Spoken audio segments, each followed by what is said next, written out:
everyone. Hello! Welcome in, whether it's the morning, afternoon, or the lovely evening.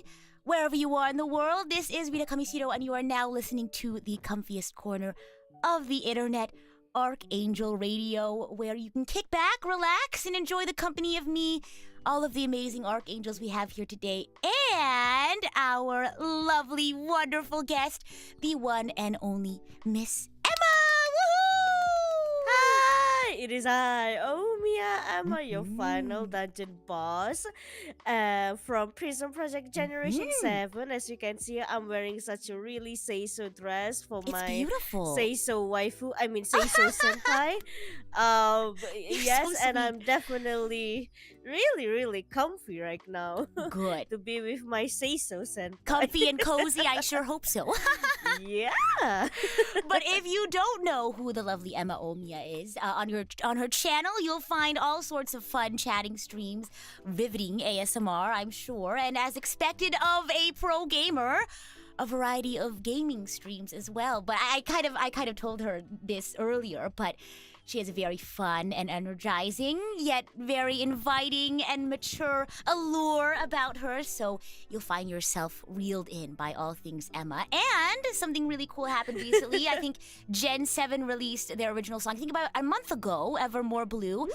So if you want to check that out as well, please go ahead and take a listen. But if you want to get to know Emma more, you can hang out with her and the Emmys over on her YouTube channel and Twitter, or you can get to know her more today on RKNGL Radio. Isn't that right? Yeah, you may actually know something about me that you didn't even know, you know? You never may know. You may see me like, oh, she just a final dungeon boss on her stream, but I may be someone else in Yeah. RKNGL. That's crazy. Never People know. being multifaceted, who would have thought? people having a multifaceted personality and are more than just one side, that's crazy. That's crazy. But hopefully we'll have lots of fun unlocking, I guess, those different sides of Emma. I was telling Emma, I've been looking forward to this for so long. I think a lot of people look at the two of us, you look at me and then you look at Emma and you think, wow, two very different energies in the studio today.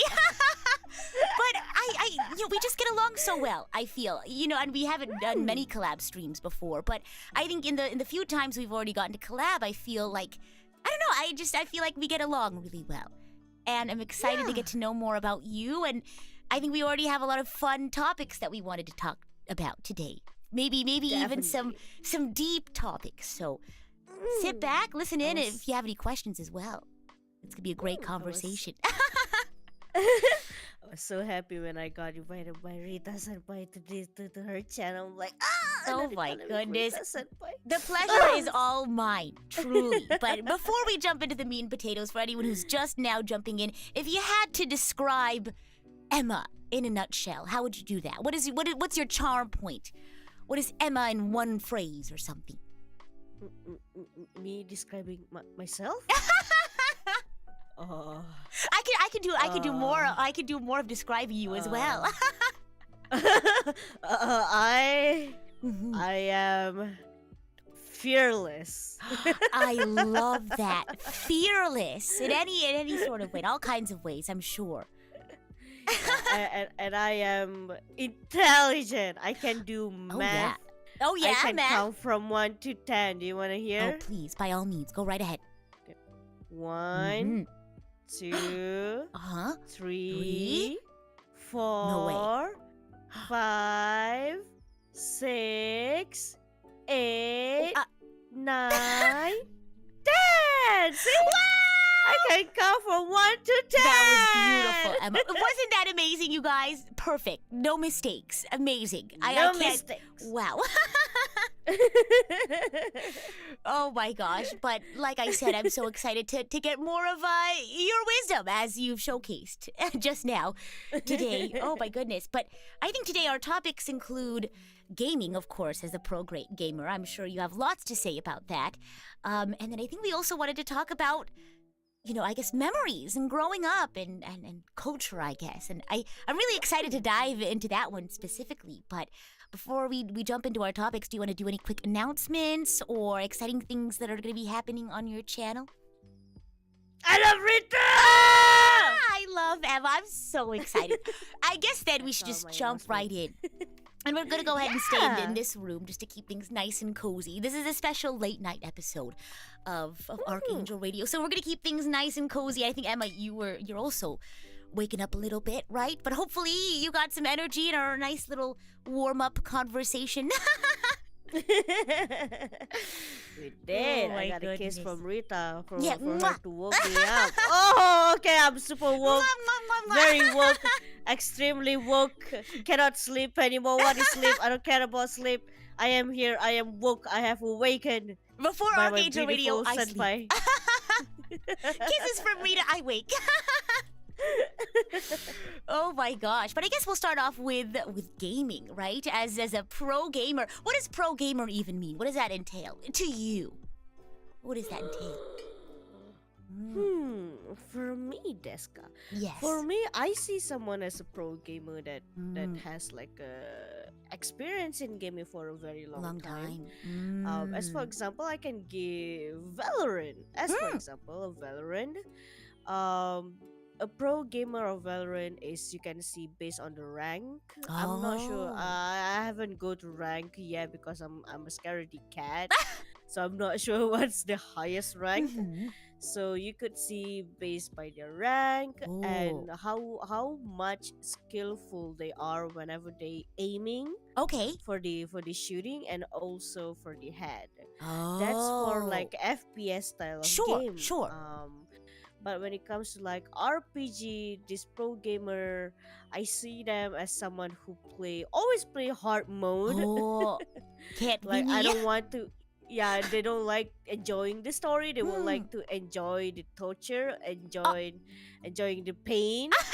So those are the kind of a pro gamer. And then there would be someone that the first to find all the secret things, the build, things like that.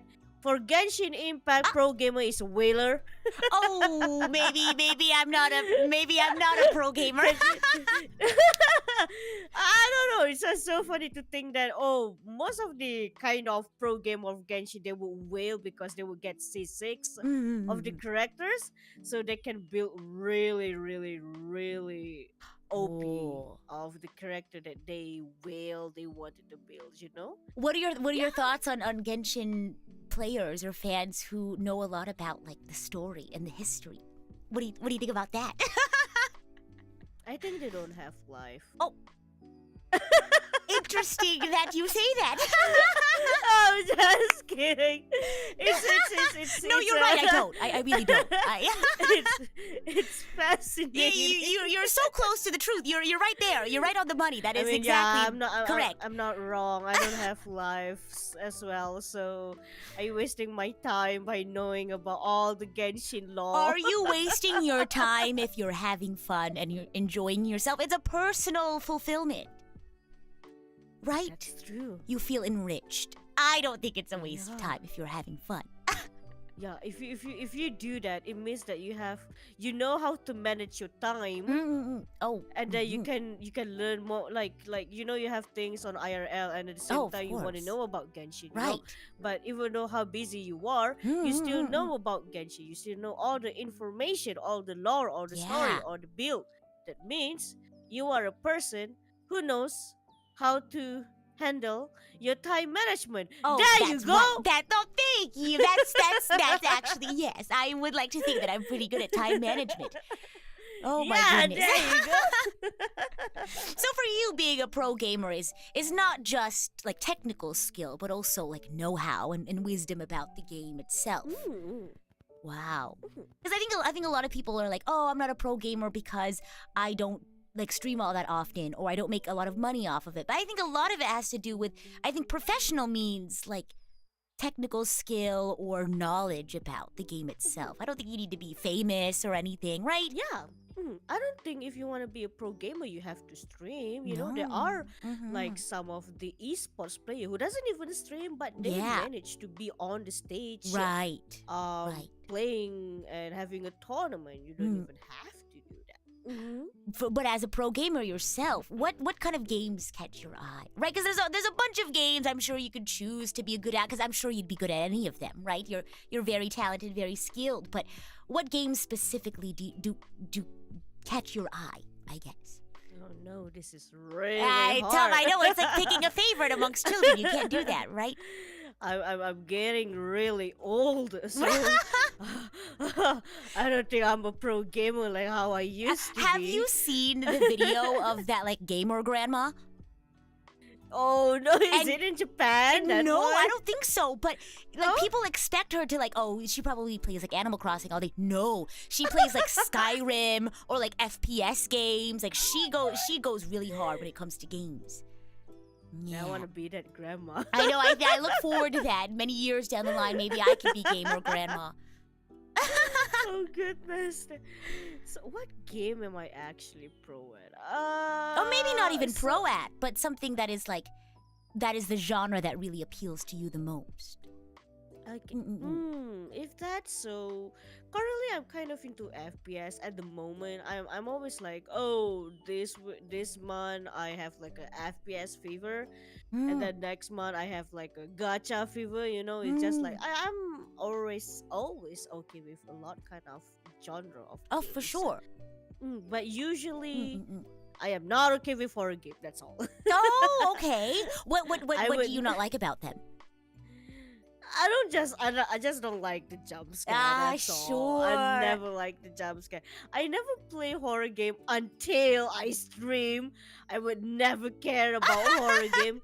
The only horror game back then that I play alone before I was a streamer was The Little Nightmare. That's all because it's a story based. Sure. Yeah. Oh, but it still has I quite a few love jump that scares. game. I feel like it still has quite a few jump scares. A little bit. but it's not like a first person No. view. Yeah, there yeah. you go. Right. Yeah, it's not a first person view. I would not like to play horror game with a Gosh. first person view. So you don't like horror games because of the jump scares. What about a horror game that's just like really creepy? Like it slowly like gives you that creepy feeling at like the back of your mind or like in the pit of your stomach. What about those? So no jump scares, but it's like it like scares your soul, I guess. It leaves a lingering feeling. You know what I mean? I get it because I guess I play that game which is in the back room. Oh my gosh! The multiplayer it's just like I don't think there's a jump scare Right. in the back room, but the environment Right. and everything that's happening around you and like I don't know, man, it's just like it's killing me inside, you know, like Yeah. It's you like know? unsettling. It's unsettling. Oh my gosh. So I think we're on the same page. I'm not really a huge fan of jump scares, but I like horror and I like the storytelling aspect of it. I think horror is a fun genre to explore as stories, but oh my gosh. So you're more of a variety gamer. You kind of can't pick one thing. But in terms of your history of gaming, are there any particular games that have been the most meaningful for you? Whatever that means to you. The most actually is Kingdom Hearts. I was just about to say. Go right ahead. What do you love about Kingdom Hearts? I just love the story building of Kingdom Hearts, right? Yeah. All the characters, all the plot twists, all the fuck up backstory, you know. It's just so beautiful. Right. I played that game ever since I was a kid. And then I don't remember there was I guess it takes like 5 to 6 to 7 years for me to forget about Kingdom Hearts. And then suddenly I got back to Kingdom Hearts ever since Kingdom Hearts 2.5 announced, which is Okay. the after story about Aqua. Oh. And I watched the trailer. I was crying because it's like Wow. it's so beautiful and I really want to know what happens to Aqua. Yeah. And I worked my ass off to get PS4 just to play Kingdom Hearts. That's how you know it really means something to you. You know what I mean? Like you put in the work, you put in the time, you put in the money.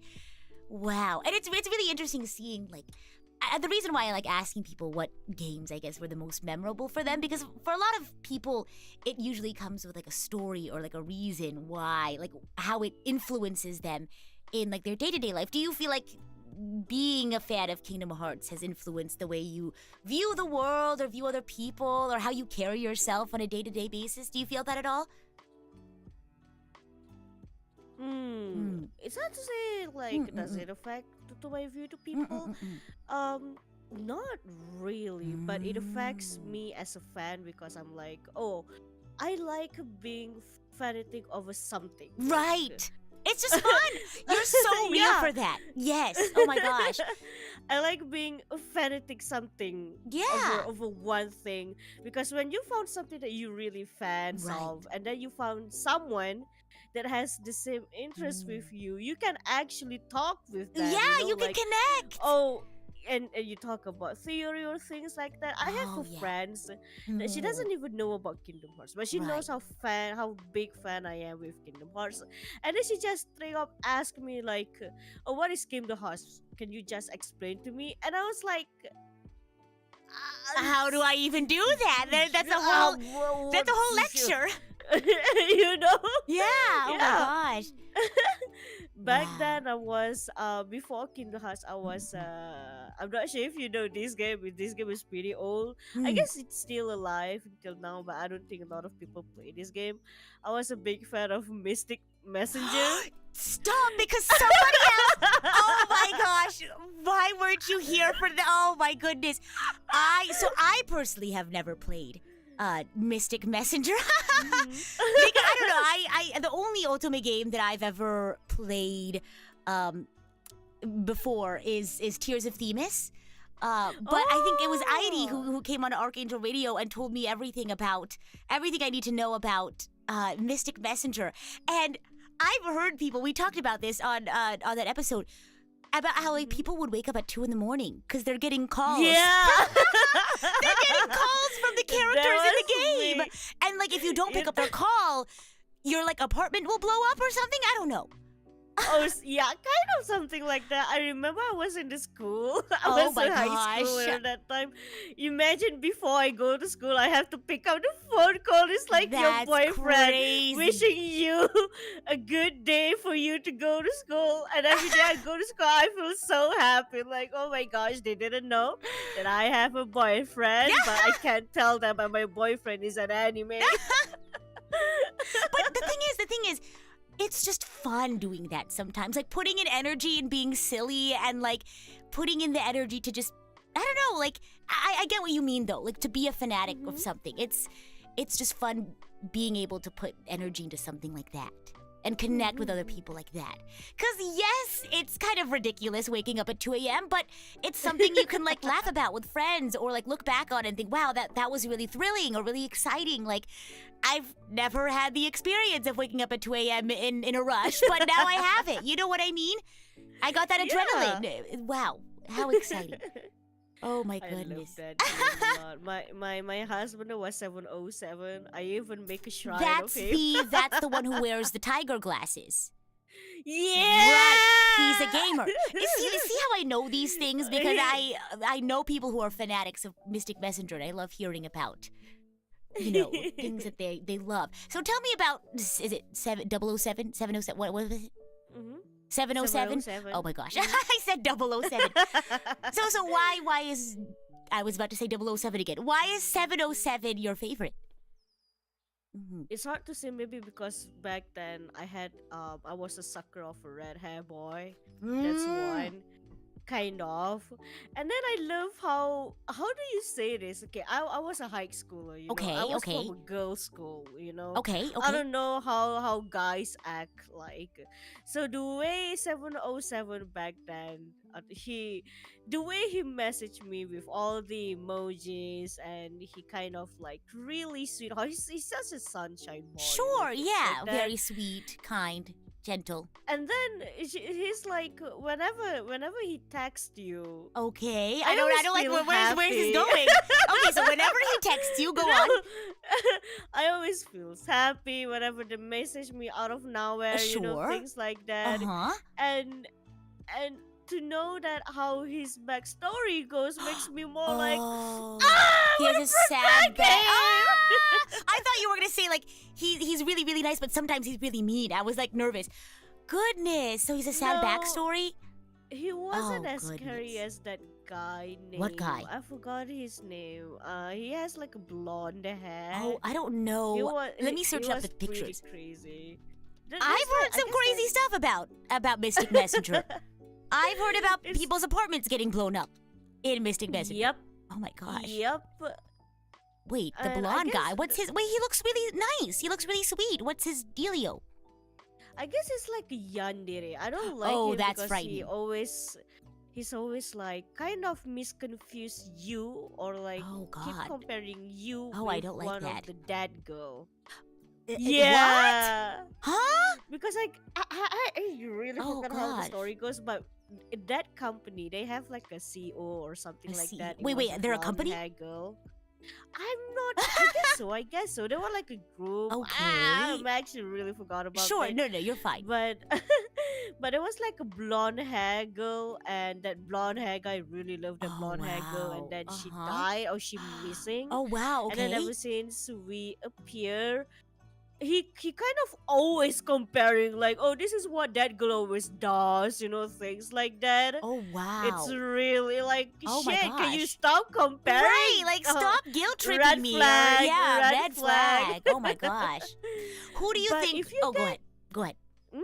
No, Sorry? go right ahead. Mhm.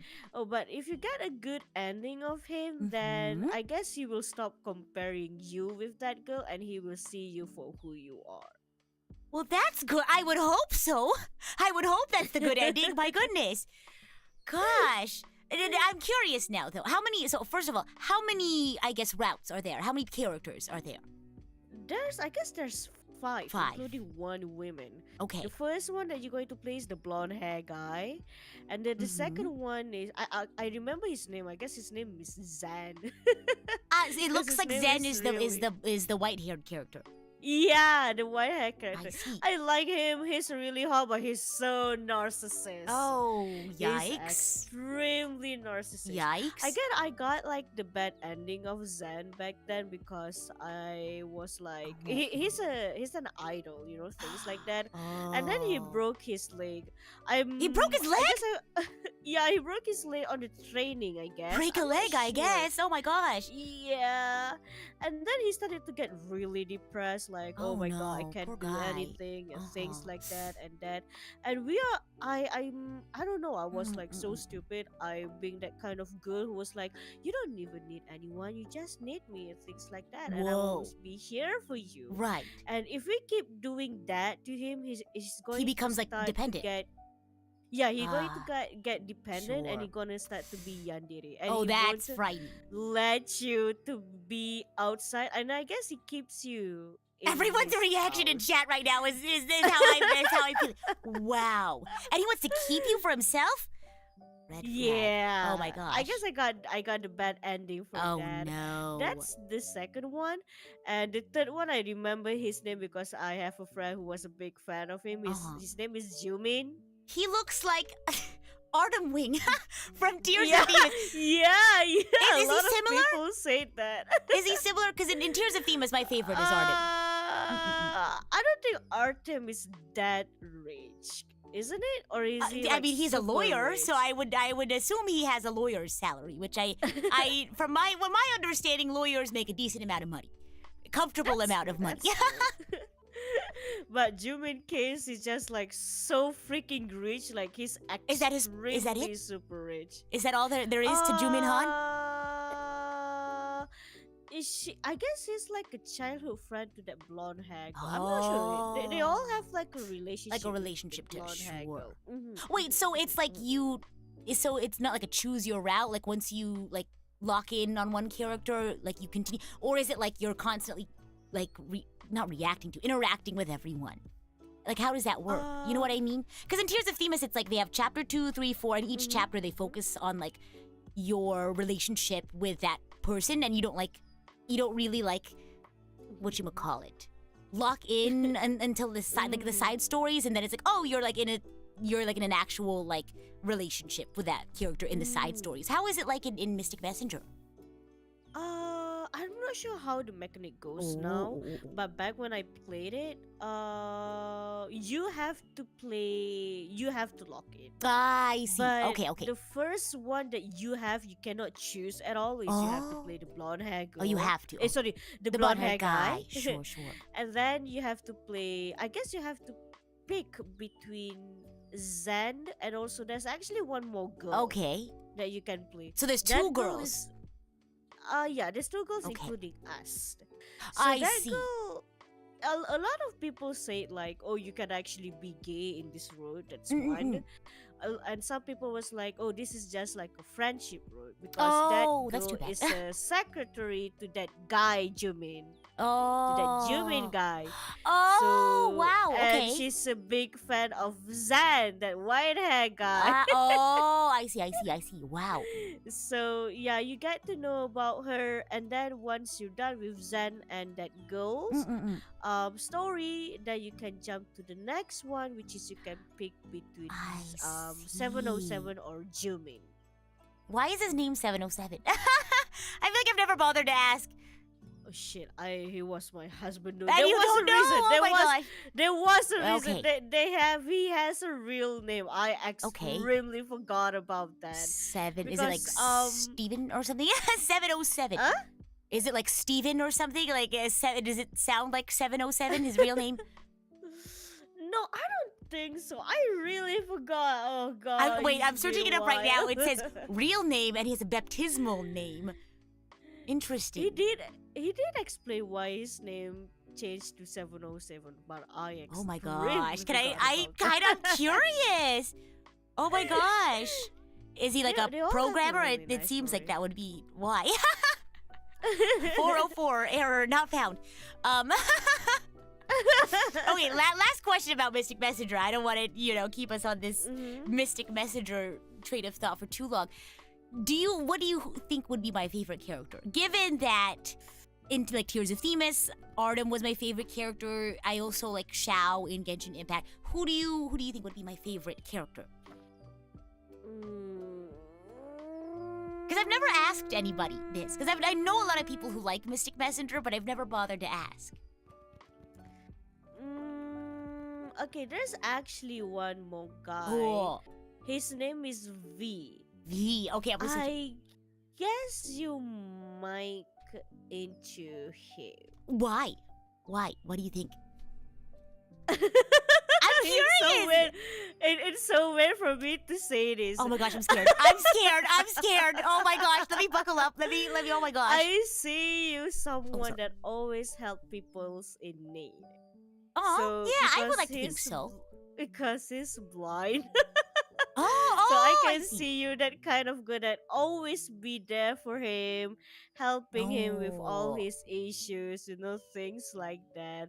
And the fact that he's really, really, really, really sweet as well. So I Aw. can see how you guys could match with each I other. see. A very Like, sweet you- person. I see. Whoa, I like his hair. That's pretty cool.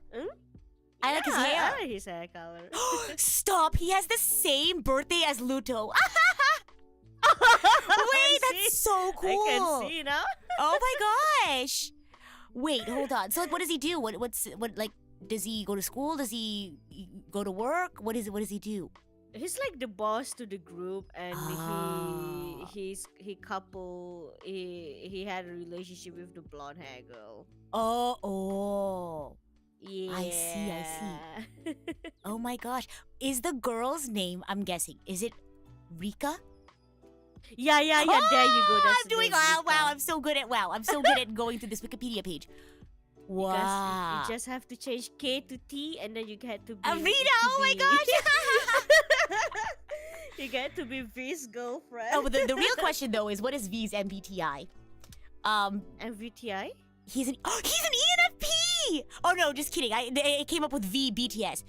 V Mystic Messenger. Do you know what MBTI is? Oh, is it a ENFP? Yeah, like things that. Like that? Yeah, like that. I'm not really 100% good at it. Because it's really funny because if you search up like all of my favorite characters in media, Mhm. Artem Wing, Toshiro Hitsugaya, Shao, Genshin, they all have the same MBTI. They're you all do like like a cool guy. INTJs, which I think is really funny. Oh my gosh. Yeah, ISTJ. I think they're all ISTJs. Mhm. V from Mystic Messenger is an ISFJ. You're so good at this. I know, I'm searching it up. I search these up. I don't know these off the top of my head. I can tell when someone's an ENFP though. Like every single time I meet someone and they're an ENFP, in my head I go, they're an ENFP, aren't they? That was when I met Luto.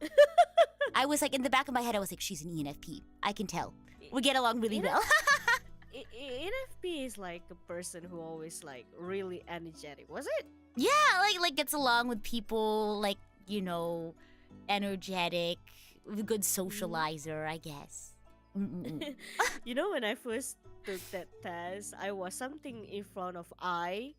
I guess Okay. I was INFP. Wait, was it? Oh, Let me okay, check. INFP. The mediator, I think, if I remember. yeah, Because I know a lot of INFPs. But that was my first time I took the test. I was INFP. I was so mad. I was like, I'm an introvert. I'm not an introvert at all, because I was studying. I was Uh-huh. like kind of, you know, a party why, you know, always Oh, go sure, out, sure. hanging out with your friends, you know, like, yeah, I'm gonna go party and things like that.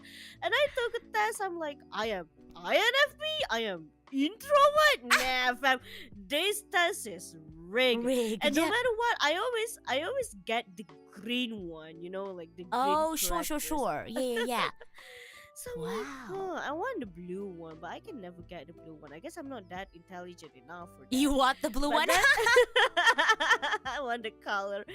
But then when I grow up older and older and older, I'm like, yeah, I guess I can see why I am INFP. I see, the mediator. Oh my gosh, when you were talking about like the color blue and stuff, it reminded me of another personality test. And of course, this comes with a caveat that not all, you know, personality tests can't define who you are, right? It's just a way of understanding to a certain degree people. But there's something like true colors or something like that, and it's 4 colors. It's like red, yellow, blue, and green. And everyone has like 2 main ones. Like you could obviously dip into each one a little bit, but everyone has a main too. And I think it's like green. Oh my gosh, let me think about. Let me see if I can find a little thing. But I'm a blue yellow, and I think Oh. it's like, oh my gosh, it's This is interesting. I yeah. like Let me see if I can colors. find it, because I feel like, are you more of like an analytical person, or are you more of like a people person? What do you think? Analytical? Yeah, like, are you more analytical? Huh. Are you more like person based? What do you think? What's analytical? Oh, yeah, so- I could be stupid. No, you're not. You are not stupid. Let me see if I can pull up. Oh, here we go. So, true colors. I'll kind of describe all 4. So, blue, I think, is more like, oh my gosh, I have to find the right one that I'm looking for. Because sometimes they say like orange or like red, but there's a specific one that I like to do. But like analytical is more like numbers and strategy and that sort of thing. Whereas like being more people oriented is like being empathetic and being sympathetic. Does that make sense? Well, what do you find yourself to be more like? I guess I'm more to people. So I think maybe you'd That's be how I like feel. more blue, yellow, like me. Oh. I think so. Okay, let's see. I'm looking. It says here. Oh my gosh. Blue is like. Oh, I don't know, because I feel like sometimes they make blue like calm and like precise and deliberate. When in my understanding, blue is more like people oriented. But I'll send it to you later. I'll definitely send it to you later. But we strayed so far from the gaming topic. My bad. let me go ahead and ask you one last question as a segue from the gaming section into our last topic, I guess, for the day is, what games did you grow up with? What sort of memories do you have when it comes to video games?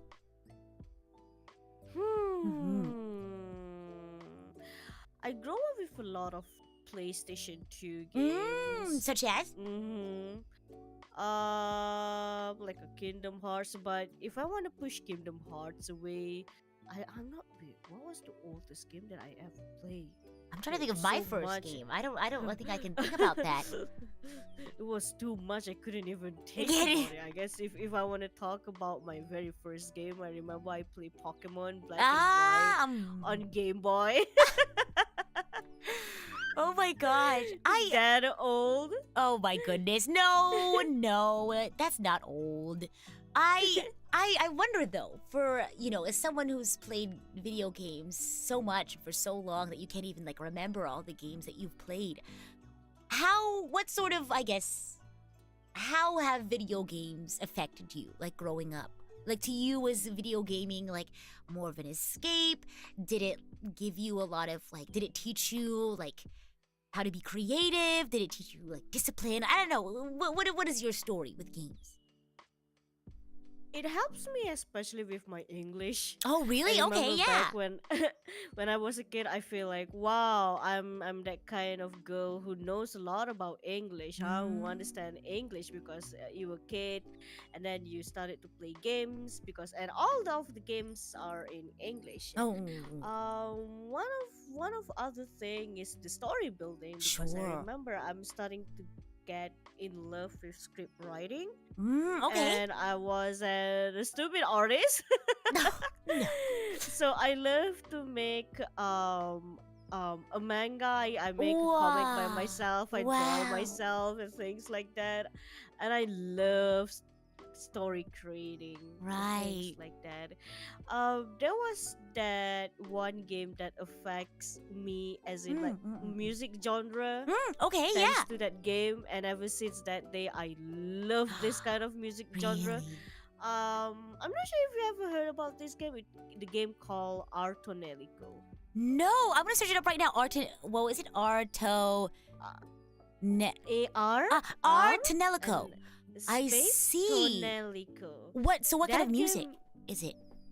I'm not sure is there a meaning of Artonelico. I guess Artonelico is like the most powerful things in that game. Oh, sure. Okay. That's why it's named Artonelico. But that game is really beautiful because it's like this they focusing on the chaos language. You know what it means by chaos language? Chaos language? Chaos language, for example, I can give like Nier Automata. Like you know how Nier Automata Oh. sings Yes, yes, yes. when the BGM sound, the BGM song, most of them Oh. are chaos language Oh. because they sing in the language that we don't even understand. It Oh. doesn't even exist in this Sure. world. Yeah. That's what it means by chaos language. Mm. And ever since that day, I really love this kind of songs, like the Wow. songs that just randomly sing. Like you create your own language for you to sing this song. It's really beautiful. Wait, okay, I'm gonna have to search this up later. I love music. You know that. I also love music theory. So, I need to find like a music theory explainer about the OST. Is it like more string oriented? Like, is it like electronic, or is it just like this more focused on this like chaos language that you were talking about? It's the chaos language style is usually they wouldn't play techno. They would play like a. It's really hard to say. Some people doing chaos language song by traditionally, like they use Yeah. traditional instrument, and then they have like a choir at the back or things Wow. like that. That's just like Nier Automata style. Some chaos language they use kind of a little bit of the techno depending on what kind of music do you want to go. Okay. But at the end of the day you would use a language that you don't even know. Oh wow, yeah. Like you make it I up. guess the best example that I Yeah. really love, one of the VTubers that I know that Mhm. make an original song using with a chaos with language. yeah. I know exactly what you're talking about. You know? Yeah. Yeah, because I remember I searched up the lyrics as I was listening to the song. I was like, this isn't a real language. This is not a language that I know. Yeah. So I love how she did that. She's Right. really amazing. Just So to cool. create And it's a up beautiful, like- chaos language is Right. really hard. Mhm. Right, and it's a beautiful like piece too. Very like riveting. I liked it. A lot. Mhm. Oh my goodness. Yeah, someone in the chat says it's a combination of tribal, traditional, and Mm. modern instrument, fitting to the title chaos. It's just every time you listen to it, you feel chaos because so many things in that song, It's a very in that music. like a raw feeling, right? Because you're focusing Mm, so much less on like the wordplay of like lyrics and stuff, but more so just like on the visceral like feeling that you get from music when you don't focus so much on lyrics, right? Yeah. Wow. I love talking about music. This is so great. So Air Tenelico was very instrumental in your, I guess, journey in appreciating stories and things like that. Is that right? Wow. So what have you learned in terms of like what makes a good story in your history of playing games and how they've influenced you? I love whenever there's a plot twist in the story. Ooh. Do you have any That has favorite to plot be- twists? In the game, I play Artonelico 2. Back Okay. then, I don't play the first one. It's so hard to find the first game, so I played the second one. It doesn't even relate to each other. I Oh. guess the best plot twist that I love about Artonelico is actually, there's three main characters, which is two girls, one guy. Mhm. Apparently these two girls, they didn't know that they were siblings this whole time. That's great. Spoiler alert for those. Yeah, For spoiler those, alert. sorry. Oh my gosh. Continue. Spoiler alert. Oh my gosh. And the way they found out that they were siblings is really sweet because they really hate each other. I wouldn't say stop, they I'm gonna hate cry. each other. That, This is beautiful. Go that ahead. one girl, that one girl, she's a really sweet girl. She's a girl from from rural. She just in the city girl. Things like that. Just normal girl. Your Right. average normal Average girl. everyday, sure. And this one girl, she's a princess. She's such a brat. She's like, you have to listen to me, Uh-huh. or things like that. So sometimes they do always get into fight and things like Sure. that, and then they suddenly found out that they are siblings. And How? I Wait, guess how did they find out? Sorry. I guess they went back through the memory land, things like Whoa. that. Mhm. Crazy. Okay. And the facts that the final boss plot Yeah. twist is really plot twist as well. Because spoiler Spoiler alert, alert, okay. you would never expect these two characters, like not these two characters, Sure, there's sure, another sure. two Oh, characters sure. that always helps you are actually the main villain. Stop. Yeah. No. That's Not the crazy. sibling girls. No, it's a question though. Did they ever hint at these two characters that always helped you being like bad guys? In the end, did they ever hint to it? Like looking back at it, you're like, oh my gosh. Go I ahead. don't think so because you never seen them as someone like That's crazy. because they were the one who helped you discover that you can actually ask help from like a small creature things for you to make a song, things like that. Was that their plan this whole time? Was to like guide you into like a certain? Oh my gosh, that's crazy. I couldn't play Wow. until the final boss because my PS2 were broken. No. But I watch on YouTube. PS2 and fun stay for. So I Oh watch my on YouTube God. and stay like, oh, they're the final boss. Holy You're like, shit! what happened? That's crazy. Oh my goodness. I love. Do you know the concept of Chekhov's gun? Do you know what? Chekhov gun. Yeah, it's like a literary concept or a literary trope, and it's the idea that if you put a gun up in somewhere in the room on the wall, if you put up a gun on the wall in chapter 1, by chapter 5, someone's taking it down to use it. And the idea, what that means is that like you don't put something in the story unless it's gonna come into play later. And my favorite like plot twists are the ones where they do hint pretty significantly like in the beginning, but because you don't have any context to it, you don't think it twice about it. But when you're at the plot twist like later on in the story, you go, oh my god, this entire time they've been hinting at it, but I didn't even notice. Like it was so subtle. Like, and then you go back and you watch it again, and you're like, oh my gosh, that's can what that finally meant. see Yeah, it. exactly. Like you don't know that. That's my favorite kind of plot twist. What do you love it when stories do that too? Yeah, I kind of like it, and I would like it even more if they don't give like a hint to us at all. Oh, like they do, sure, they sure, give sure. the hint, like for example, for example, this one person got killed, but your best friend was like, "What's happening?" Things like that. They're gonna act that really pure, but it was them this whole time. But they play really well, you know. Yeah. I like that kind of plot twist. But for Yeah, yeah. this Artonelico game, I Mm. was like, I don't see any hint that they are actually the main That's villain, crazy. you know? But Because but they it were still the makes one sense who that they're the main guided villain, you. right? Mm. Like there's no hints that they were the main villain, but it still makes sense, like in the story, that they're the villain, right? Yeah, I'm pretty sure they actually do Wow. explain, but I am totally forget about I feel like that why, takes a why lot they of like this. creativity to do that, right?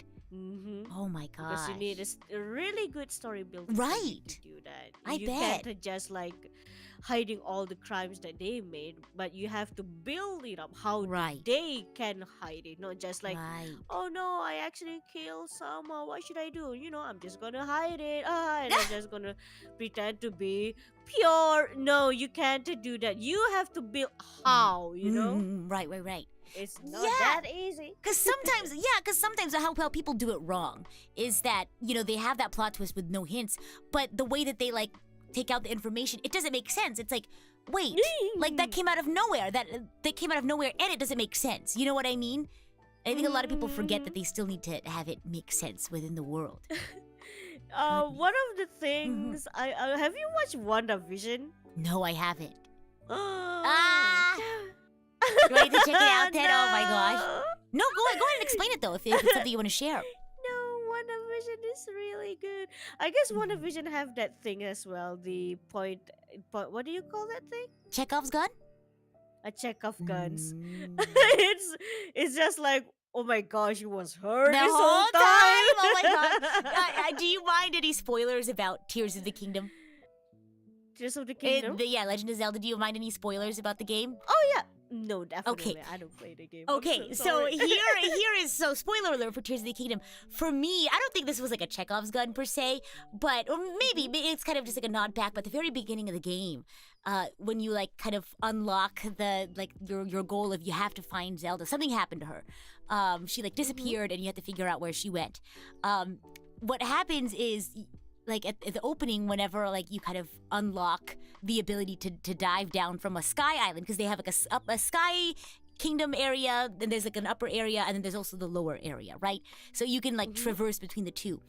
When they finally unlock the ability to leave the sky islands and go down, they have this huge like shaking, rumbling thing, and a huge like dragon like whoa comes through the sky. And to me, I was like, whoa, that's crazy world building, because I know that dragons exist in the game, right? That's something that's happened before. So I was like, oh, cool, wow, that's crazy. But you find out later that here's the huge spoiler, guys.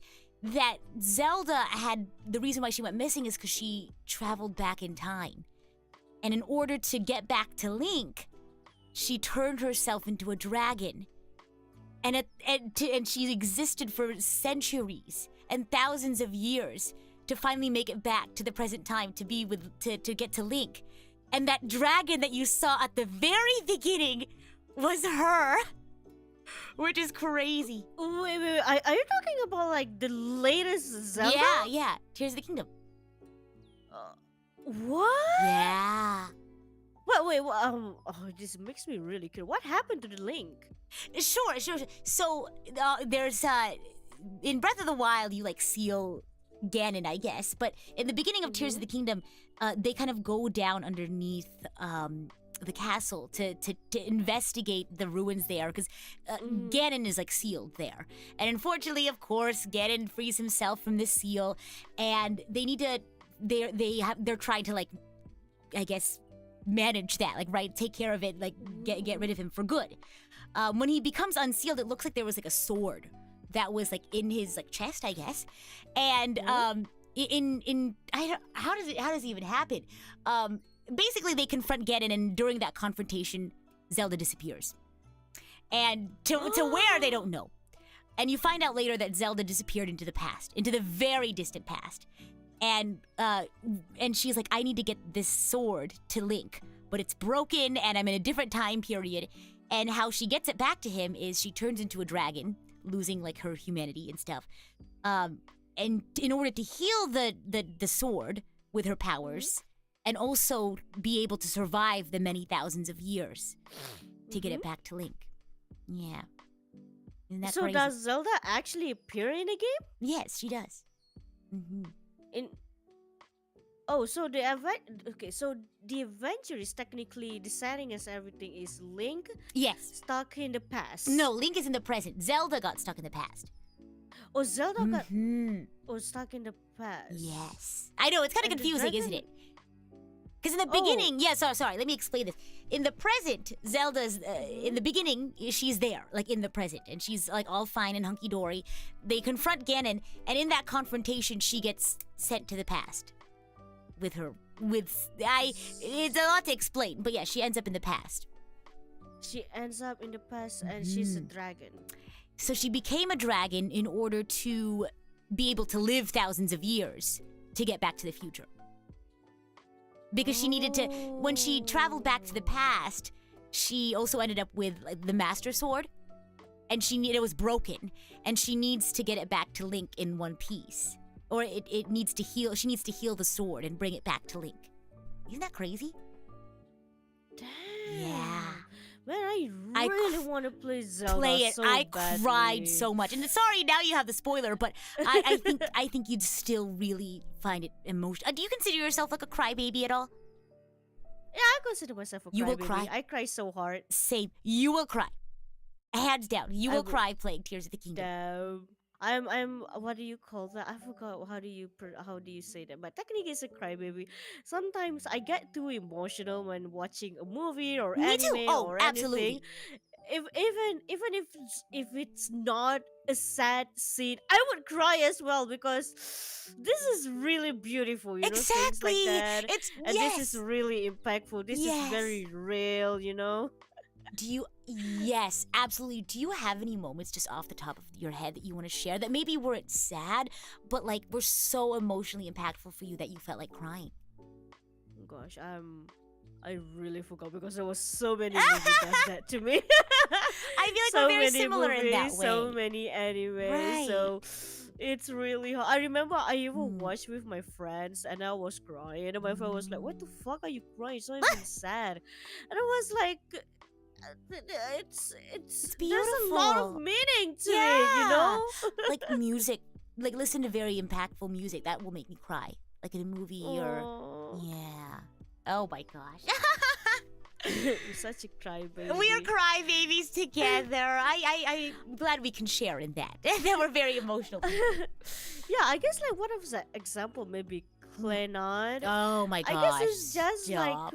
like when found out I stopped at the girl that who holding a star, that girl, Oh you my know. gosh. Yeah, yeah. I guess only the part where she finds out that she's dead or I'm Mm. not sure or she Mm. holding a star just made me cry. I was like I know. I can't watch Clannad anymore. No, I'm gonna same, cry even more. Same. With oh my gosh. I started watching To Your Eternity along like I think about a year ago. I watched the first episode, only just recently started watching it again because the first episode just was so emotionally jarring for me. Like I cried. I had to turn my computer off after the first episode and go cry in my bed. It was so Oh, emotional. God. Oh my goodness. So I guess we're very emotional people. But I'm gonna go Very ahead and sympathetic. oh, absolutely. So I'm really curious to see, you know, your thoughts on this next topic. Unfortunately, I am going to move away from gaming for now. For now. Sayonara. Bye. But you wanted to. I asked you, as I do ask every guest on Archangel Radio, what are things you want to talk about? And one thing you brought up was memories and just growing up. And one of the things I wanted to talk about was, in the topic of memories. Food. Mhm. I know, such a random departure from video games, but I feel like when you talk about memories and growing up and culture and things like that, I feel like the first thing I think of is food. So I guess to just start it off, what are some of your favorite foods, or do you have any favorite foods that come with stories or memories? Oh. I know, what a big question, right? My goodness. I'm not sure. Mhm. This is like one of my favorite when it Mhm. comes to food. I always think about the childhood candies, you know, things like Okay, that. sure. Yeah, I remember back then when I was a kid, I loved to eat this one childhood candy. Okay. It's they have like a bunny on it. Peeps. I... That's my guess. Peeps. Do you know what peeps are? Peeps. Peeps. Peeps. They're like little they're not bunnies, but they're little like P-E-P-S chicks, I guess. candy. Yeah, Peeps. Peeps. It's like a Oh, marshmallow. No, that one. There's another one. They have like a Chinese word on that. It's wait, how do you? That are like bunnies? Wait, I'm searching it up too. Picture. It's a cream candy. It's a white. Ah, bunny. cream It's candy. White rabbit cream candy. Is that what creamy candy? Is that what it is? white. I'll send you a picture. Okay, dude, please do. Yes. 1 second. There Ah, yes. Okay, white rabbit creamy candy. I just Googled it. Okay, tell me about it. What does it you taste go. like? It's really sweet. It Oh. tastes like a milk. I love that thing. I'm so happy the fact that you can finally found this candy more often because they, Mm-mm. you know, there was that one time my country that I'm living right now. They Mm-mm. tried to bring back all the childhood foods Really? that you eat to get back to this era. You know, Oh my but gosh, nostalgia. what makes it bad is they getting expensive. Yikes. Oh no. I guess that's like the retro tax then. The nostalgia tax. Oh my goodness. Mm-hmm. Well, so you eat these a lot when you were growing up? Hmm? You ate these a lot when you were growing up? Yeah, I eat this a lot. I Oh. love it so What? much. And I'm just curious, have you seen this thing? Wait 1 Okay. second. I'm being I'll sent a send photo. picture. Have I seen? I'm curious now what this is. Yum yum. No, I've never. Let me look more for more images. Tell me about it.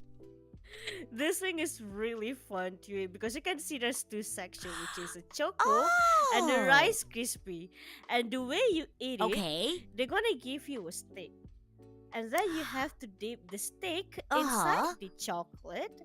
And then once it's gathered in the stick, it's Uh-huh. stuck in the stick, Yeah. you dip it in the rice cracker. Whoa. And then you eat it just like that. Don't eat the steak, just Oh, the steak is oh, sure, technically it's like like spoon. plastic. Oh, sure. It's a plastic. So you eat it like Oh, that. It's really wow. fun things to eat.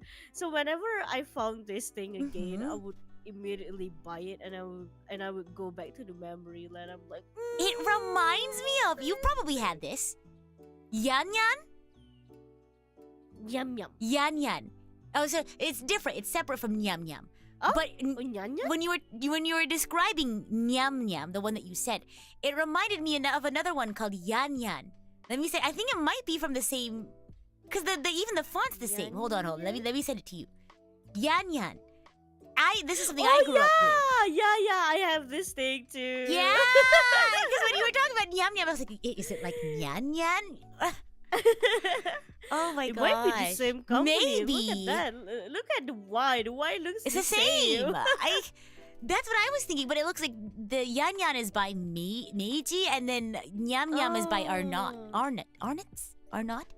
Are not? Arnott? I guess. I don't know, but oh my gosh, you're getting hungry now. I'm getting hungry. Wait 1 second. Oh my gosh, you're so real there for you go. that. There you go. Gotta let it all out. Let it all out. Oh my gosh, now I'm like hungry. Let me see. Oh, it's time for you, Rita-chan. Oh my gosh, I might have to go for a second dinner. I'm trying to think of like candies that I Let's like go. growing up. Oh my gosh, I don't think I could burp on demand though. My goodness, I'll have to eat something first. I can Candies. burn on demand because of the air. Oh my gosh, skill. Oh my goodness, snacks growing up. Okay, I have one. This isn't really a snack that was my favorite, but it is something I have memories of. It's a snack called polvoron. Oh my gosh, I like totally just made a P sound into my mic. It's here. I'll send you. So it's spelled like this. Polvoron. And I don't know if it's like a candy or more so a sweet. But it's this really like powdery. I don't even know how to describe it. Oh, I've It's like eaten this thing. flowery. My mom and my dad love this thing It's so much. so I hate it. yeah. It's so drying. It dries your mouth a lot. It's so powdery. Yeah, it's powdery. very powdery. And how I describe my memory with polvoron is like it was the cinnamon challenge before the cinnamon challenge was a thing. Do you know what the cinnamon challenge was? Like on TikTok? Challenge? Yeah, it's this very irresponsible TikTok challenge that people would do, Cinnamon where they would try to eat as much cinnamon as possible, even though it's very drying. And people Oh. died. People died doing the cinnamon challenge. So I don't know why people did that. But the goal was to, since it's a very drying spice, cinnamon, was to see how much you could eat without drinking water, which is completely irresponsible. But my sisters would do that with polvoron. Huh? Yeah, they'd be like, how much polvoron can you eat without drinking water? I'm like, this is very irresponsible because it's such a drying, like, sweet.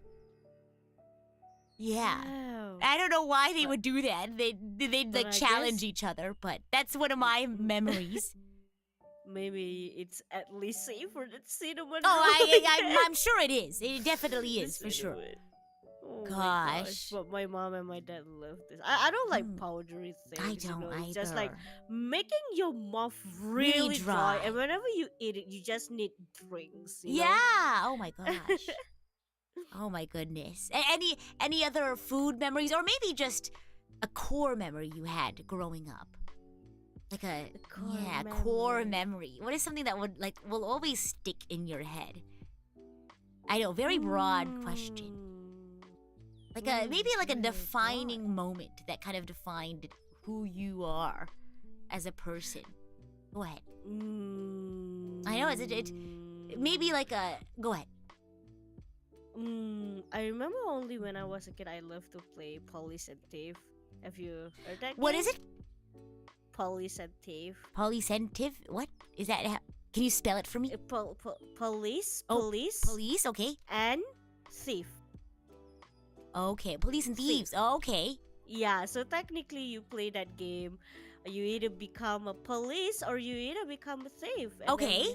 if you are a thief, you have to run away from the police. I forgot how that game works, but there's It's like another cops game. and I forgot robbers. what yeah, Okay, cops okay, and okay, okay. robbers. There's a one game. I guess I really love this game a lot. It's about protect your little. What do you call your little chicken? Your little chicken. An egg? No. Like after the egg, what do they become? Chicks.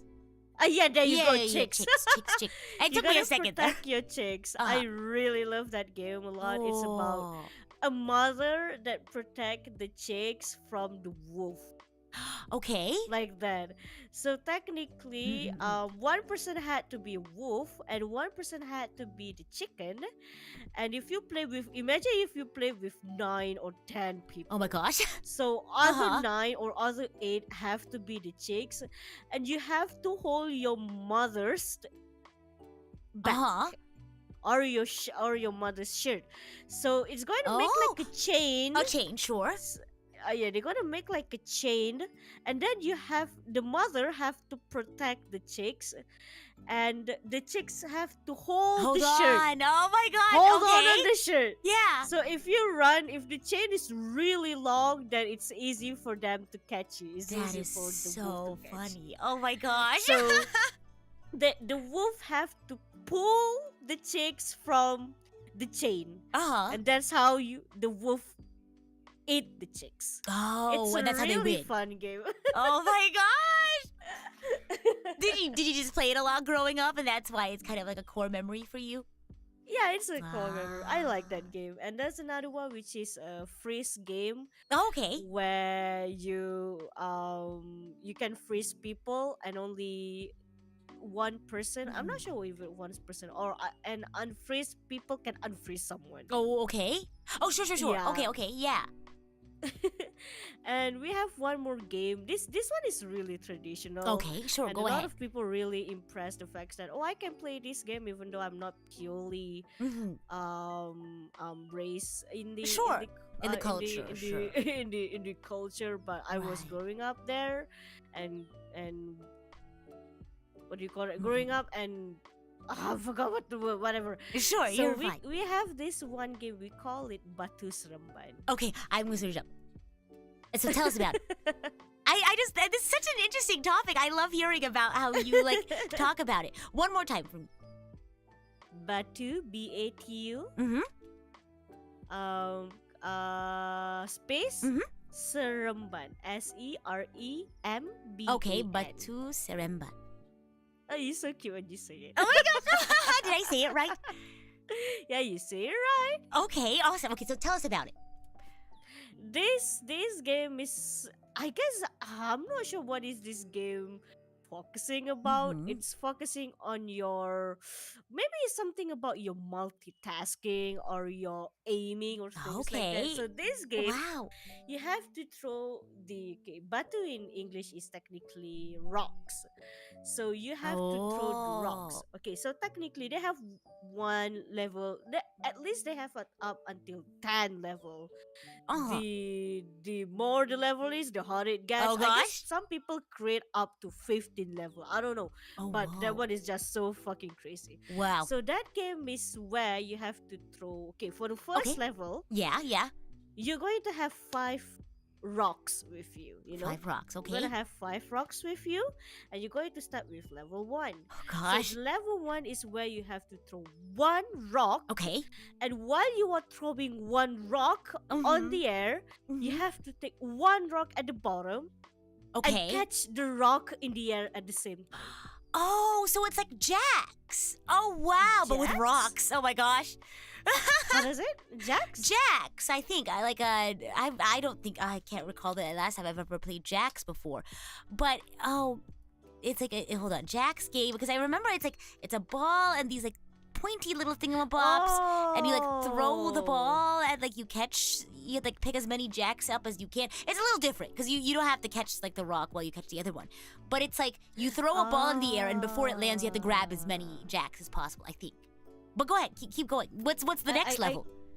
I guess it's kind of different. It is Okay, different. so yeah. okay, so once you're done with your oh, and there's actually a lot of rules like Uno Wow. rules, you Oh know. no, not So, the Uno okay, rules. this is- Okay. So this is how you start the game. Okay. So first you have to balance for you to get like, okay, you can play first or you can play second or you can play the third. So technically you have to balance the rock on your Mm. palm, Ooh. and then you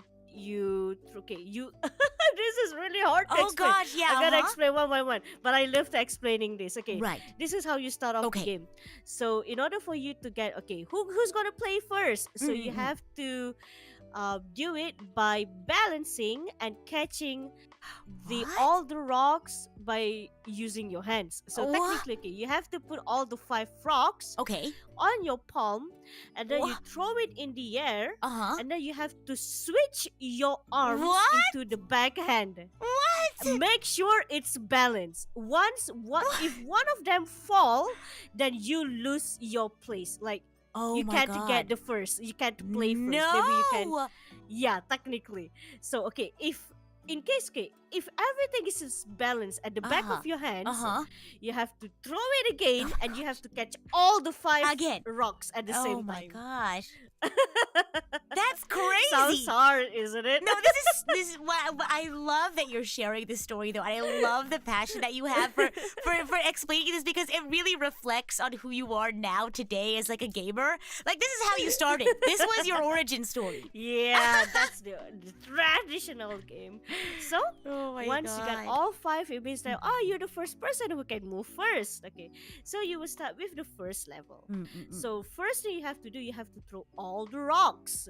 You can depending on how hard you can throw. Like if it's first level, it is recommended if you can throw as hard as you can, so all the rocks are away from each other. You know, so that you can grab one rock, you throw up, and then you take my gosh. one on the table, and Oh then my you catch at the same time. You Uh-huh, know, right. Okay. Oh my gosh. there are some of the rules, like for example, Oh, you gosh. throw the rock on the table, but then there's a 2 rock that is really close to each other. Okay. Uh-huh. If you take one of the rocks and the rock is moving, then you're out. No. stop. Like you can't, oh my gosh. Like you can't accidentally touch another rock. That's crazy. Yes, you can't accidentally That's touch insane. the rock. If you touch the rock, because that's one of the common rule that Sure. everyone made. Okay. So if you touch the rock, you're out. So you gotta give another person to play first. Oh my gosh. You have to be Yes. like precise too. That's crazy. Yes. I see And where you got your gamer skills from. when, Transferable skill, indeed. when it comes to like second level, it Mhm. is recommended if you don't throw too hard, so they can get a little bit close to each other. So for the second level, you have to throw one rock, and then you have to take two rocks on the table Oh my and catch gosh. that one rock, and then you What? have to do it again. Right, uh-huh. Oh my gosh. Mhm. And then for the three rocks, you have to throw one rock Oh my and then gosh. take three rocks Oh on the my table gosh. and catch that one rock, and then you have to take another one.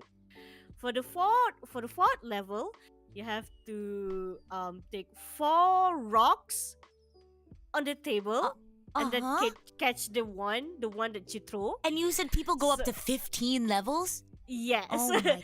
And then for the fifth one, you have to hold all the rocks on your hand, and then you have Right. to throw that one. No, and catch On all the air? 5? You're kidding. Oh, you're kidding. It's like it's kind of not that hard, to be honest. So for the fifth level, you have to put all the Spoken like a rocks on true your hand, gamer. I said all the rocks Yeah. on your hand, uh-huh. and then you have to throw one rock in the sky, Uh-huh. and then you have to put all the rocks on your hand on the table, Oh my god. and then you catch back the Oh my god. rock. Right. This main game is focusing on the rock that you have to catch. Oh, okay. Sure, sure, You sure, know, sure, sure. without looking at the rock on the table. So it's kind of play with That's- your sense of touch. You know? Sure, sure. Oh, wow. So and then you have to throw away that rock Mm, mm, again, and then catch the rock on the table. Okay, it's getting really hard on the sixth level. Sixth level is where Oh god. you have to pick three rocks. Okay, 3 So rocks. technically, one rock is for you to throw away. Uh-huh. Oh, sorry, you have to Wait, pick what? two rocks. Sorry. Okay. You have to pick two rocks. Uh-huh. One rock is for you to throw away, and another rock is for you to switch the rocks. What? Whoa. table. Okay, yeah, on the table. Oh, wow. This is only To level switch- 6? Oh my god. Yeah, that's only level Oh, 6. jeez. And then once you're done with all the switches, oh, this is getting really Oh my fun. gosh, Okay, do you so have to like gotta- recite the Bible from memory for level 10? This is crazy. Oh my gosh. So you got it Uh-huh. for the. I guess that would be 7th level. So you gotta use two hands for Okay. this. So 2 rocks Oh my god. on your left hand and 1 rock on your right hand, or it could be empty. Sure. Okay. So you gotta throw that 2 rocks, and each of your hands Mhm. have to take 1 rock. You're like juggling at this point.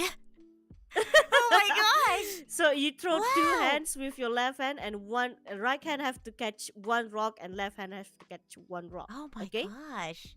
Yeah, yeah. And then you have Okay. to take another rock. That's the third rock. Sure. You have Oh. you have to catch it again. Like you Oh. have to catch it until everything is gathered on your right.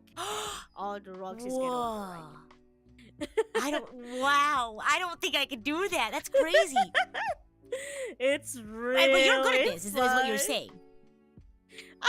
I would say I'm good at it. I'm playing ever since I was 5. Sure. I was So you're like six. you're practically an expert then. I'm practically an expert. You're a gamer.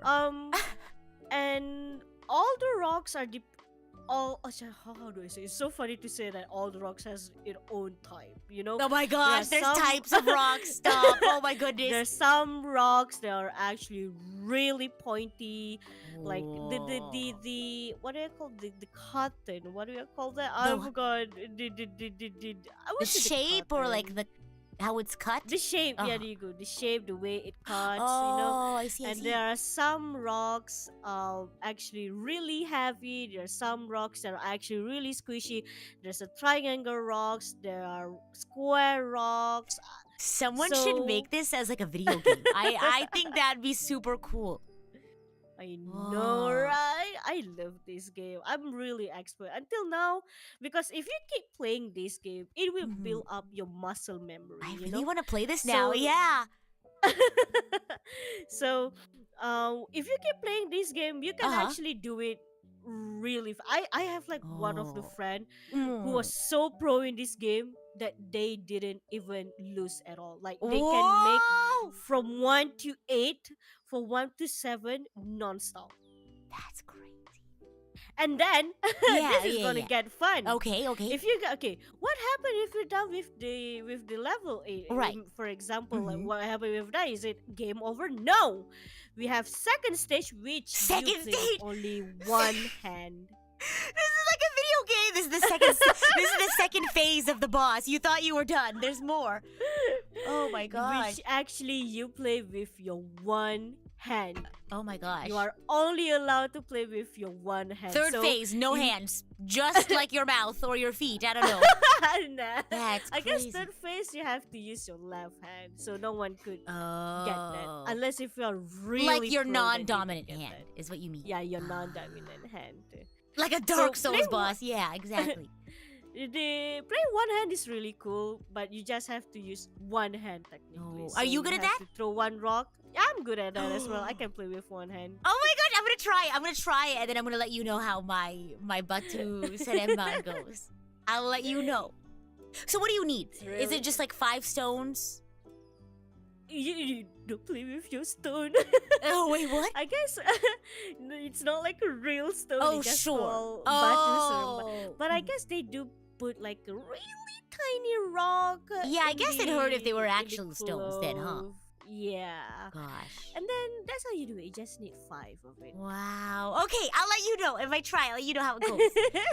But oh my gosh, it was so fun, like hearing about your experience It's with the game. really fun. I mean, even if go ahead. because sorry, even because like my place we have like 3 races, main 3 races, you know. Uh-huh. So it doesn't like if you're Chinese, all of the people here knows how to play this game. It's just like the Wow. thing that we grow up. It's like your shared experience. Ah, Yeah. that's so lovely. And like I don't know, just the way that you were explaining it, I could see the parallel between like how you explain like video games and like the excitement that you have for games. I could kind of see that when you were explaining the game, and I just thought that was so fun. And now I want was someone to make a video really game version fun. of this. It's gonna be really fun. But I guess if it's wanna make into a video game, it might feel a little bit different because you Sure. can see your screen. Oh, you know? absolutely. Yeah. They'd have to Unless figure out a if way to you- unless VR. If you make like a VR. Yeah, that would be VR. Oh my gosh. fun. All right, game devs, that's your idea. If you want to talk, I'm open to talk. Oh my gosh, but It's really fun. Do you have any childhood game that makes you feel that way? childhood games. Oh my gosh. I don't know if this is a childhood game, but I was a little bit like teen, like a little older, like older child, young teen, I think. But I played this game called like glow in the dark flag, like capture the flag, I guess. Oh. And so you're supposed to play it at night, and you're supposed to play it with a bunch of people. And you get your glow in the dark sticks, and ideally you want to find like a big field to play it in. And you create a huge line in the middle, with glow sticks, and that's kind of like the territory line, right? And on each side you have a flag, and it's not an actual flag. You have to make it with glow in the dark sticks. So usually people make like a huge ring using the glow in the dark sticks, as long as it's visible, even in the dark. I say dark, but there's like lights, there's like park lights and stuff like that. But it's just like it's part of the ambiance. And then everyone wears a glow in the dark necklace. And you usually divide it into teams. So how usually I would play it is there's like a cool colors team, and a warm colors team. So one team will all wear like blue and green and purple like glow in the dark necklaces, and the other team would wear like orange, red, yellow. And it's basically capture the flag, but it's glow in the dark. And so the goal is to either capture everyone, because what happens is if you cross somebody into somebody else's territory, they have the ability to tag you and send you to their jail. And the only way to be rescued is to have somebody from your side go into the enemy territory and go to the jail and like tag you, and they can walk you back if they're able to successfully get to the jail without getting tagged. Yeah, but the goal is to capture the other team's flag, is to go into enemy territory, grab the flag, and run across to your home territory without getting caught. That sounds fun. Yeah. Because you play in the dark and everything is Yeah. glow. Yeah, and it's really interesting because everyone kind of falls into a role that they're really good at. So, like, of course, they're the people who are more daring, and they're the ones who run and try to capture the flag. And usually those are the more athletic ones, the more daring ones who are more brave. But there's also like a role a lot of people will like be the ones who rescue people. And that was one of my roles, is you want to kind of like because there's also a role that's a distractor, right? You want to capture people's attention so that you have people like me, who is like a rescuer, who to be able to sneakily go over to the enemy prison and be able to tag people and get them back. Yeah. So fun. It's kind of scary though, because if you play with really intense people, they will tackle you. And being a small little lady like myself, it's scary. But they also, if they know you're not, yeah. If they know you don't have as strong of a constitution like me, they usually they won't tackle you if they're nice. Oh my goodness. I know this kind of people. No, but then you have like the big, very like the ones with a very strong constitution. They will tackle each other. It's pretty creepy. Not creepy, but scary to see. So I'm like, oh my gosh, did they break a leg or something? But super fun, and it just really, I think the ambiance of like glow in the dark is really fun too. It sounds really fun. Man, Oh my god. that's all the memories. It really does, because like people will make like usually we'll switch sides, or like switch like physical sides of the field, or we'll switch colors, or people will make up really random like, oh my gosh, look over there, and then like they'll do something really silly. I can't believe you fall for that. Exactly. Yeah, so they said I could see the guys doing a lot of the tackling. Yeah, so usually a lot of the bigger, like taller, stronger folk will do the tackling and stuff. But then you have me, I good at, not having attention on me, and I'll just be like, oh, I'm just minding my own business over here. I'm gonna tie my shoe and very unassumingly walk over like it's like I'm on their team. You're so cute. I've done that before, because the goal, you're supposed to have your color visible at all times. It's against the rules to hide your color, right? Otherwise, people could just pretend that they're. But I don't know what it was, but I would just think, hey, how's it going? Like, oh, I think there's somebody over there, and they would just believe that I'm on their side the way that I would talk to them. Like, oh my gosh, hey, someone's trying to sneak up behind you, and they would just totally ignore the color of my necklace and just the way that I'm speaking to them, with like no sense of like fear, because I would talk to them without fear in my voice, right? Like as if we were like comrades. And they'd be like, oh, okay, thanks for the heads up, and they'd completely forget to look at my necklace, and I would just make my way over. Oh my god. That's actually really fun. Oh my gosh, I just thought it was so funny, because I think the first time I discovered I could do that was when someone just came up to me and was like, hey, where do we keep our flag? And in my head, I was like, I'm not on your team. I don't know why you're asking me this question. And because I was standing by the line, I think is why they were confused. I was standing by the territory line. And so I think they didn't realize I was like, I think I said, like, I'm not on your team. I don't know why you're asking me this question. And they go, oh my gosh. Like, I'm so sorry. I'm like, no, you're fine. Oh my gosh. And then I was like, wait, maybe this is the key. Because the people just don't assume that I'm. Oh my goodness. Oh my god, kids. Good memories. My goodness. And I feel like a lot of my childhood or games that I used to play, that weren't video games, I think really lend themselves into video games that I love now. But it's been such a pleasure just hearing about not just your current, like, I guess, love for video games, but I guess where it all started, right? These memories and such. So thank you so much for sharing. Back then, we didn't grow up with technologies. Now I don't think people kids nowadays know all the traditional games. They Oh, just play sure. Roblox, Minecraft, Fortnite. Fortnite. Oh gosh, kids Oh my nowadays. goodness. I feel like I also grew up like playing a lot of music too. I feel like that like Oh. occupied a lot of my time. But it seems like you Oh, also so fun. grew up, really loving stories and storytelling and creating stories, which I think is really cool too. Oh my gosh. But thank you so much for not only sharing your love for games with me today, but also sharing your memories. I feel like I learned so much about you. I don't know if you could tell, but this entire time I was just like, I was smiling like an idiot, just like hearing you talk. 'Cause you have such You're so sweet. I can. She's so sweet. She's killing me. Oh my god, no, it's just the way that you like talk about these things that you're really passionate about.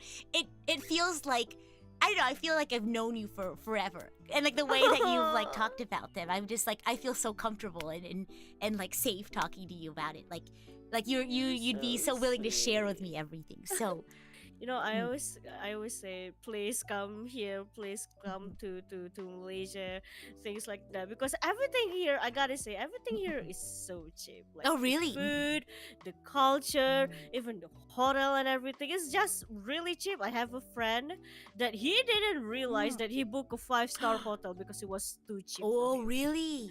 Yeah, Oh, because wow. usually imagine you pay like $500.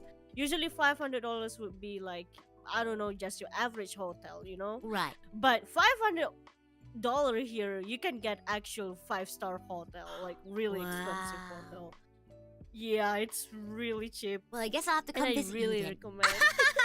and I keep saying, like, if you guys want to come here, I will show you guys the magical food, and I will make you Yeah. guys suffer. Oh. Because they are one of the case where like a foreigner from Mm-mm. America, Mm-mm. she came to Malaysia and she said ever since she ate foods from Malaysia, she can't stop Oh comparing my god. Malaysian food with all the other CA's Oh, really? country food. She can't stop Oh, comparing. wow. Like she, What's your favorite she, dish? if it's like everyone's favorite, everyone's things that we're proud of is technically nasi lemak. Okay. I guess that we had like this kind of conversation. What is actual Malaysian traditional food? Okay, Because, yeah. it's really hard to say because some people claim, no, this is our food, no, this is Oh, our food, sure. but no one can claim that nasi lemak is Nasi Malaysian lemak, traditional okay. food. Nasi lemak is really good. Wow. It looks But really if I yummy. want to pick, if I want to pick non-traditional Malaysian food, is Mhm. actually tom yum. It's a Oh yeah, Thailand tom food. yum. I love. Oh my gosh.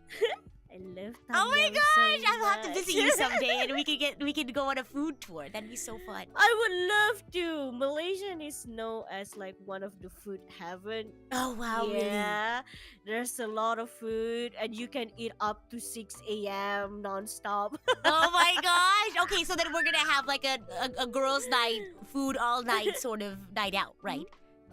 Mhm. Definitely. Oh my baby. gosh. And there's Mhm. another one which is, I love it so much, which is chicken rice. I guess Oh, okay. maybe some other country have it as well. Chicken rice. It's the rice is pretty kind of yellow because of the coloring or Uh-huh. because of the leaves color. And Oh.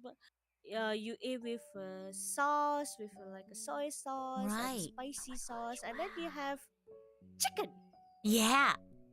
Yeah, Oh gosh. there's a Any lot of any things. chicken and rice dish I can't say no to. Like I know I'm gonna love it. I already know I'm gonna love it. Oh my goodness. It's just so funny the facts that we Asian people, we're gonna love Mhm. chicken. Like Yeah. chicken is just like number one. Are you more If of a rice Asian or a noodles Asian?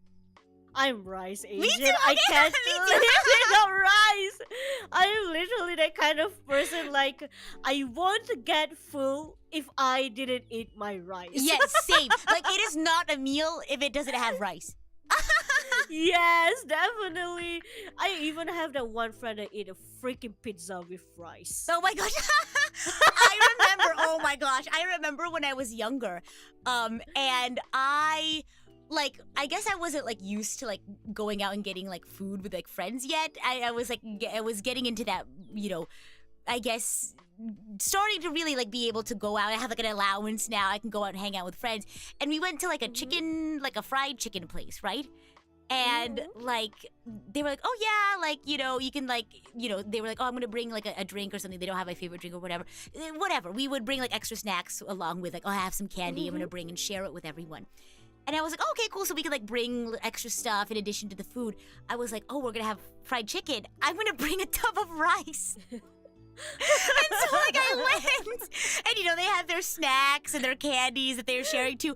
And I bring out this tub of rice to eat with my chicken, and they're like, Rita, what in the world? Why? Why are you bringing rice? Like, it's to go with the chicken naturally. Oh my goodness. That's true. You can. I mean, even us, our KFC here, we have rice. It's definitely not an American thing. It is not. You do not have rice with fried chicken in America, unfortunately. We have rice because some people couldn't live with rice. We have rice. It's a chicken rice. Normalize fast food rice in the U.S., please. That is all I'm begging for. Oh my gosh. But I'm really impressed how Western people are like American. They see rice as a side dish. No. Like vegetables. Thank on you, the Emma. plate. Thank you so much. Thank you so much. And they even eat rice with fork. No. You do not know how validated I feel right now, Emma. I feel so validated. When the words people actually think rice is a side came out of your mouth, I felt so seen. I felt so validated. Because for me, my like rice to like meat ratio is so off because I have so much rice compared to like a chicken or like pork that I eat. And I always have to ask for like, can I get an extra side of rice if I go to like a restaurant? And he went, yes. oh my gosh. Thank you. Just thank you. And if you want to know how good is that food, the dishes is you will add on more rice. Yes, that is correct. That is absolutely correct. There is this concept that I wish they had in the US of only rice. I talked about this in a previous thing. It's unlimited rice. And they do that a lot in the Philippines, where at like fast food places that have like rice as part of the menu, they have an option to have only rice, and it's like a small upgrade, I'm sure, but that upgrade gets you unlimited rice. And they just have this person, at least in some stores, they have this person walking around with like a portable rice cooker, and you just flag him down and you ask for more rice if you got only rice. Oh. Crazy. Heaven. But that makes me really curious. How Go. expensive rice in America, in US technically? Is it like really expensive that they have to make it into side dish? I mean, just off the top of my head, maybe like a pound of rice might be like $3 or $4, just off the top of my head. Maybe. Depends on where you go. If it's like an Asian specialty restaurant, usually it's like a little cheaper than like a regular like store. Like a regular American grocery store. You know what I mean? Yeah. But you could also buy the bulk rices. Because I'm thinking like if it's smaller, it's not as like per unit, I guess. It's not as cheap. Yeah. Translation, $6 or $7 per kilogram. Yeah, there you go. That's pretty cheap. That's kind of okay. Yeah. That's kind of okay. I guess so. Maybe a little bit expensive, I guess. Gosh, and I guess it also depends on like the brand of rice, or if it's like organic or something. I don't know. But I've never had trouble getting my hands on rice. But I don't know why it's not more normal to have more rice at restaurants. Yeah, usually you can tell if it's like Asian family owned or something, if they give you a good amount of rice. Because sometimes they'll have those like very gimmicky like Asian fusion restaurants, and they just give you a small cup of rice. Oh, Absolutely no, you don't not. give a small cup of rice. Oh my gosh. And I really love whenever they come to CA, they come here, they'll be like, you ate this much of rice? Although sometimes... They got really culture shock about that. Although I don't know if this is a thing specifically for like the places where like you cook your own meat, right? It's like unlimited meat or whatever. But whenever I go to K barbecue, like Korean barbecue with my friends, I have my friends who are like love like barbecue and all that. and they like try to min-max their time at the Korean barbecue because they're like, I can't eat, like I have to minimize the amount of rice that I eat because I want to save more of my stomach space for meat. Because that's more expensive. And they're like min-max it, and they're like, okay, not as much vegetable, not as much rice, because I need to save the room for the meat, which is the more expensive stuff. Do you have friends who do that? Yeah, I have a friend. I always eat that kind of stuff as well. But it's just me. Sometimes I'm just like, I need rice. I can't. I still need rice, even though the meat is expensive. I know. I still need rice. I need to eat the meat with the rice. Oh my gosh. So true though. Oh my gosh. I just wow. I feel so seen. I really appreciate that. But I feel like in this past like hour and a half we've like bonded so much over games and food and memories, and I just want to thank you so much for taking the time out to be here on Archangel Radio today. I hope you had lots of fun. I know I did, and we are going to spend a few minutes just wrapping up and reading super chats and stuff. But if you all have any remaining questions for Emma, then do let us know while we read some super chats. But how did you enjoy yourself today? Did you have any favorite moments or like topics that we talked about today? I love everything. I love everything that we talk about. This is just one thing about me. I love being in a podcast like this. Really? It makes me like, because once, I'm just that kind of person. Once I start talk, we're gonna go from A to Z. Oh, absolutely. Like just now we were having a game talk, and then suddenly we talk about music, out of nowhere. Yeah, we got and then we started talking about MBTI and personality tests. Yeah. I don't know how that came across, but I guess we're dangerous to put together because we're both tangential people. Yeah, we have everything to talk, a lot of things, Oh yeah, don't put us into the same room for too long. Otherwise, we're gonna, because a lot, again, we talked about this at the beginning, a lot of people were like, I wonder what this is gonna be like. Just Emma and Rita in one room together, two very different people. But I feel like we're very similar in a lot of ways. Yeah. We're gonna be in that kind of girl, being in a party, holding a drink, and then we just talk to each other. Oh, absolutely. We will literally be in our own world, I feel. Oh my gosh. I can see you being an INFP. Or an ENFP. Yeah. Are you sure? I think. You know how you were saying I don't think I'm an introvert. I think you're an ENFP because I feel that energy, the ENFP energy. We get along really well. Oh, I guess I'm having this energy whenever I'm with a person that I'm really love to be with or comfortable with, or like having this kind of thing. I really love it. That's back then before I joined PRISM, I always look up to you, but I'm like, I don't want to talk to her. She's so safe. So what if she doesn't like me because I love you of so my content? much. No, I admire you in a lot of ways. I think you're really cool, and I love that. I love how you're so silly and energetic, but at the same time you also have a very like alluring and mature and sexy, powerful energy about you. I think that's really awesome. I think you embody both very well. You're I love your voice so much, Oh, and I know you ever since your debut, Rita. Let's say that again.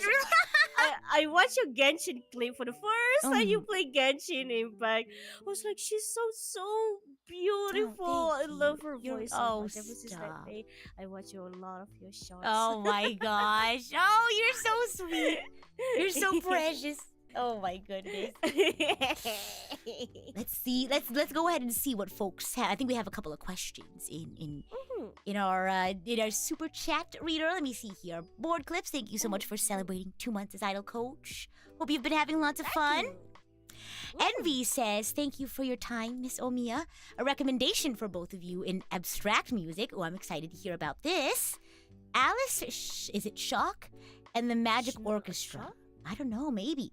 Oh, let me search for it. Yeah, I'm going to search it up too. It says, and the Magic Orchestra, an artist's darkest, innermost thoughts conveyed through a fictional, written language in horror-driven electronic music. Oh my gosh! Oh, this is interesting. Oh, I like the art. It's so nice. Whoa! I like the art a lot. Holy shit. Thank you for the recommendation. Thank you oh my gosh. I would look into it even more. Is this interesting. a game? Like, is this just like a soundtrack or It's a musical group. Wait, stop. That's cool. We It use a is again? self-made language, Alician, in all songs. Oh my gosh, yeah, That I is love so when people create their cool. own language. Yeah. Ah, this It's a is so music nice. group. Yeah. It's a music group, so it's technically just like a music, technically. Right. Like What a this beautiful is interesting. concept. We should I'm make gonna- a we I'm should gonna make a start chaos listening to it. language song. Oh, That oh would my be gosh, so imagine we cool. have original song of Wait, stop.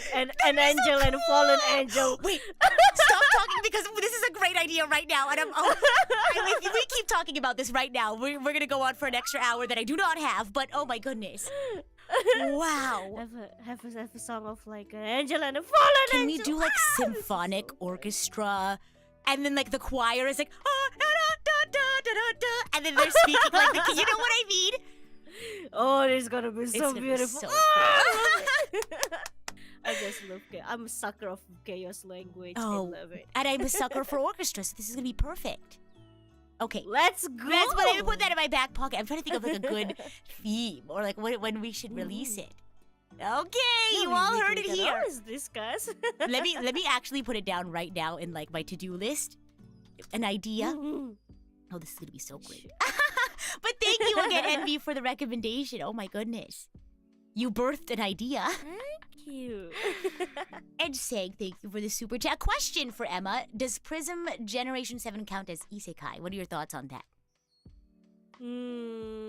It's hard to say because I'm the only one who actually got isekai because I did make my law like I'm not Oumiya Emma. I was a normal girl, normal plain girl who got isekai to Oumiya Emma. Yeah. So I kind of consider isekai, but I don't think Nana and Meiko did say like, oh, she was like a normal girl before, like she has an isekai related. So no, I would maybe at least consider us as like a fantasy.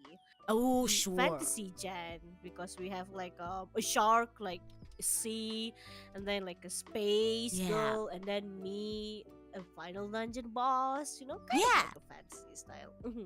Well, thank you for the response. If for those who are not familiar, we've had quite a bit of conversation about what constitutes an isekai. So thank you for being a very diligent student, saying and asking some questions outside of class. Very much appreciate that. Oh my gosh. Demon Warrior, thank you for the dono. Demon Warrior says this is the best team combo when it comes to passion. Yeah, I think so. We're very passionate people, I think. We need to get you two in a room more Yeah. often. We should play a game together. Do you want to play any games? Go get a room. Well, we have one right here. The RKNGL Radio Studio room. Oh, yeah. I would be more than happy to chat some more. We could chat some more in a future date or play a game. Yeah, I would love to. Maybe we can. Do we want to gacha Archon? Oh my gosh. Are you asking me to hold your hand for good luck when you gotcha next? Is that oh, absolutely. If you need emotional support, I will be there to hold your hand. Is that what you're I asking? would love to. I'm going to stream Gacha Furina. I don't know. Wait, I when? have the worst streamer luck ever. Oh my gosh. You have my Google Calendar. Just put it just send me the invite and I'm there. Definitely, but I gotta check it out first when is Furina gonna release. Right. Because the next update is gonna be, I forgot who was that person who is like quote unquote bodyguard to Furina, and Rio. Oh, a Nouvelette and Worcestershire sauce. Oh my gosh, it sounds like the Chinese sauce. I'm like, I think it's Riosli. I've heard a couple of people say it, but I'm really bad at pronunciating things. Even the word pronunciating, I can't even say it right. But it's like I keep on. My friend just calls him Worcestershire sauce, and it's picked up in my head, and I feel bad because that's not his name. I don't think that's his name, Rita. I know it's Rio. That sounds like that one Chinese sauce that you so hard. Oh, to Szechuan sauce. pronounce. What? Szechuan sauce. Is that what you mean, or? Oh no, not Or Szechuan. what- It oh, was okay. like one more sauce. It was something. What are all of these sauces that are so difficult to pronounce? You know how long it took me to learn how to pronounce Worcestershire sauce? I still kind of mumble it. Worcestershire sauce. Yeah. Well, you just have to say it really fast, and then people, can't tell that you said it wrong. Where It's Worcestershire sauce. Just Worcestershire sauce. Yeah, you know the Worcestershire. You know Szechuan sauce. Worcestershire I'd be like, sauce. oh yeah. I know what you're talking about. Oh my Thought this is a gosh. Worcestershire sauce. Close, Worcestershire close. sauce. Oh my gosh. Oh, is sriracha? Is that what you were talking about? Somebody said Oh sriracha. no, it's a sauce that you say the sauce that's so hard I'm to trying to think. pronounce. Worcestershire sauce. Worcestershire sauce, Szechuan sauce. Worcestershire. I only know how to pronounce Szechuan sauce because of, I think it was like Rick and Morty. It was like a whole thing where they had like Szechuan sauce at like McDonald's or whatever. I don't know what the lore is behind Szechuan sauce and Rick and Morty, but that's how I know it. Do you know about it? Oh. There was a whole thing. I think Rick and Morty About the popularized sauce? Szechuan sauce. Yes. Szechuan? Yeah. Oh, I guess I heard the history about Szechuan sauce. Szechuan sauce. Sorry, that's sriracha sauce. Yeah, sriracha. Ah, Yeah. Sriracha and Szechuan is different. Different. Yeah. Mhm. I'm not sure about Szechuan. I never watched Rick and Morty, but I love. I've Rick never and Morty, but I watched never Rick and Morty watched it. actually. But I heard that story is really nice. Oh but my it has like gosh. really a lot of controversial. Talking about that, this Mm. is how I rate my Mm-mm. one of the controversy Oh, okay. cartoon Western Oh, cartoon. okay. You could say the Simpson family is pretty okay, pretty Mm. nice, nothing controversial. Maybe some of them are pretty political, but it's not Mm-mm. even bring up really sensitive issues. Mm-mm. Rick and Morty is kind of have like it kind of touch some of the sensitive Oh, really? topics Okay. or things like that. I guess so. It's they have like a dark jokes. I guess Oh, they focusing sure, more on dark the humor. jokes. Ah. Yeah, dark humor. Family Guys does touch a lot of things. Oh, sure. Yeah, Family yeah. Guy does. They have like a lot of things, but I'm not sure. Okay, they did actually touch religion as well. Oh, I But see. at least I gotta say they are not. Maybe it could be just me, or I'm not sure if how people would agree with this. It is not as bad as South Park. Oh, yeah. South Park huh. is really, really, really I've never bad. seen it. Have you seen it? I've played the game. Oh, sure. So that's all you need to know about it, right? Yeah, I play both game, which is the Stake of the Truth and Fracture Butthole. I play both.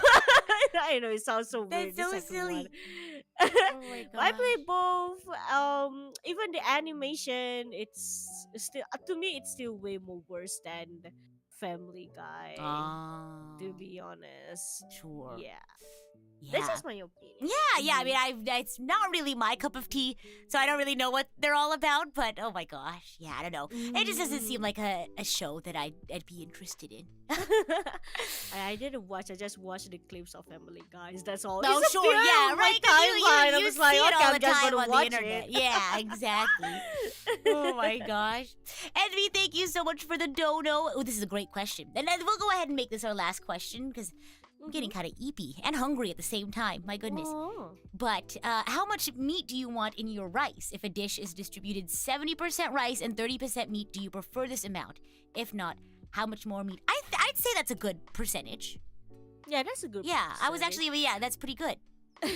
But Oh, but. this is what Asian people got it wrong. Oh, here we go. Okay. You shouldn't put 70% rice, 30% meat because it's not good for your health. There you Because go. even because they have like a lot of carbohydrate. Yeah, right, As right. someone who was into diet before, I'm currently on my diet as well.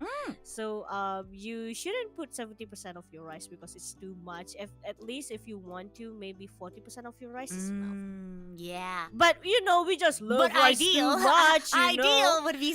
Oh gosh, you Oh my back gosh. when I was on my extreme diet, Oh, I wow. have to cut off rice so badly, and it's No. rice is like an addiction for you. When you stop Oh, eating absolutely. rice, your body started to get sick, Mhm. because you didn't eat rice, and like. It's like you have an addiction. Oh, when yeah, you you didn't become, get like, the thing that dependent. you addicted. Yeah, you're gonna get like, Mm. oh, I need rice, I need rice, I need Oh, rice. yeah. No, but I'm on my strict diet. I was really into extreme diet. I cut off rice 100%. I didn't eat rice at all, Mm. and I changed it to bread instead. I eat Bread, you say? wholemeal bread. Bread, you say? Oh my gosh. What a great I choice. eat, I eat wholemeal bread. So when I get back to rice, it was so bad that I can only eat 1 to 2 spoons. Oh, wow. Because you were used to it Yeah. again. Yeah, I was Wow. used to bread, and then when I eat like 1 to 2 spoon rice, I was like, Blech. "Yep, I'm full. Oh, I'm wow. full." It's so interesting that like your body will get used to like different foods like that. Oh my Mm. gosh. But Because you Mm. force your stomach to be small. So when you eat something really big, you just like you can't. And then if you keep forcing yourself to eat more, right. even though you already Yeah. practice your stomach to be small, you're gonna puke. Yeah, you're gonna I've make been yourself there sick, right? before. Yeah. Wow. Oh my gosh. But It was hurt and fun Mm. at the same time. It's hurt because you have to be you were really strict. Imagine every single day, because I was on an Mm-mm. extreme diet. Mm-mm. I only drink green tea, wholemeal Oh. bread, Oh chew, wow. and scrambled eggs. That's all. Oh wow. That's all I eat. And if I feel like, oh, I'm so hungry, I need a snack, I would eat fruits. That's all I eat for 3 months. Wow. I got my ideal body because I was a Mm-mm. cosplayer. I want to get Oh like sure. really thin. Sure. I want to get like that ideal body. Mm-mm. It was really fun, but the result is I got sick. Sick, I right. got And really you sick. I right. got my stomach was really hurt to the point that I can't Mm. stand up. Wow. Until doctor finds out that I didn't get enough like protein and things like that. Oh wow. Ever since that day I stopped and I gained weight really Oh wow. fast. That's Mm. the worst part about doing extreme diet, Right. because Yeah.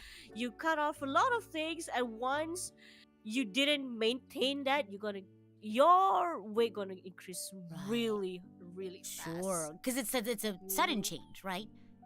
Yep, it's a sudden change. Wow. So that's why if you want to get diet, like you want to get your ideal body or things like that, it always takes like a year. It takes always time. at least a year. Right. It takes Because really you need long to time. go into like a routine. Mhm. Your body needs to get used to it because if it's not like a gradual thing, it's easy to go back. If you have a lapse, I guess. Wow. So, at least the fastest you can go is 8 months. The slowest you can go is 1 year. You can't go less than 8 months. It's I not, yeah, went 3 months. Yeah. I lost 15 kg. Wow. It was crazy. Oh that my time. gosh. So a lot of people were shocked and they didn't believe, but Right. seeing how thin my body was, they started to Mm. believe like, yes, she actually does this crazy. Whoa. Yeah, with diet, I can't remember the last time I've been on a diet, but I think it's important to think about, yes, you want to get to your ideal body where you feel the most confident, feel the most strong, but you also have to like be careful that like you do it in a healthy way, right? Like you got to think about, the timing and that you're eating things that are healthy and you're not doing but yeah, it can be a difficult journey for sure. And actually, I forgot what makes me more losing my weight is I was can I say this word? I was in like depressed Oh, sure. year because like I was working at the same time and I kind of got bullied. So my mental was bullied Sure, really sure. badly Yeah. that time. So when you get really stressed, you're gonna lose your weight even more. That's like one of the things that contribute to my lost weight as well. My mom actually really worried about me. She's like, "Do you eat, Emma?" Because whenever we had like a family dinner, I don't eat that much, and they were really worried about me. Wow. Yeah, because the thing about like food and like weight gain or weight loss when it comes to food is it's a very personal, very emotional thing too. Because I think people tend to forget that food is associated with like memories and emotions and like your how you feel. And I think a lot of people forget about that aspect of dieting. That for a lot of people, food is comfort, and it's difficult it's difficult to remove that.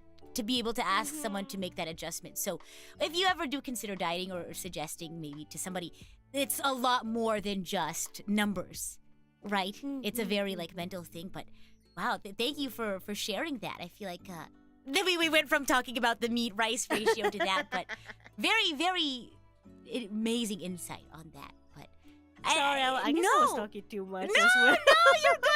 I feel so bad that I have to wrap it up for the day because you're just so lovely to talk to. You have a lot of wisdom and a lot of interesting perspectives. So I guess we'll have to do a part 2 then.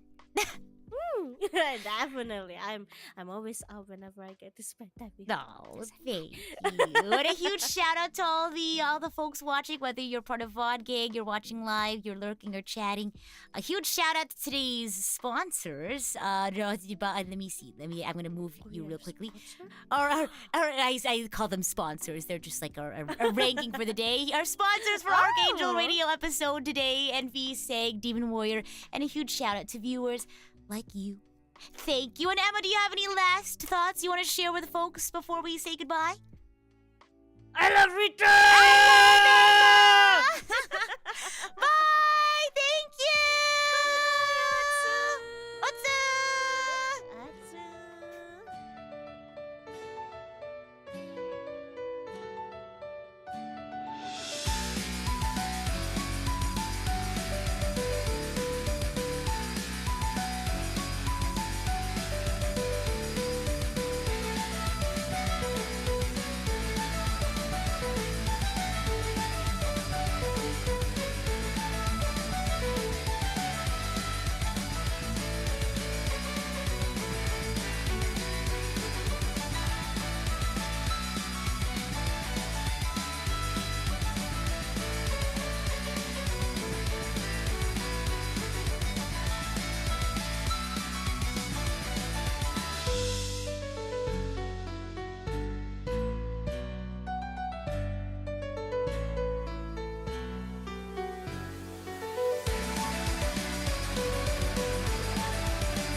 Hello. Hello! Welcome to our secret ending.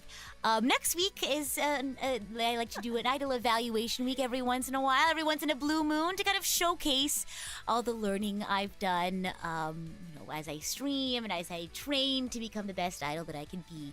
But yeah, next week I'll be doing 2 showcases. One's about singing and one's about all the instruments I play. And then we're going to showcase my endurance, I guess, and we're going to do a 48-hour dono-thon. I don't think I've done like a marathon or dono-thon this long before. So I'm really excited. It's going to be lots of fun, so be sure to tune in for that. Emma, do you have anything else you want to share with folks? I love Rita!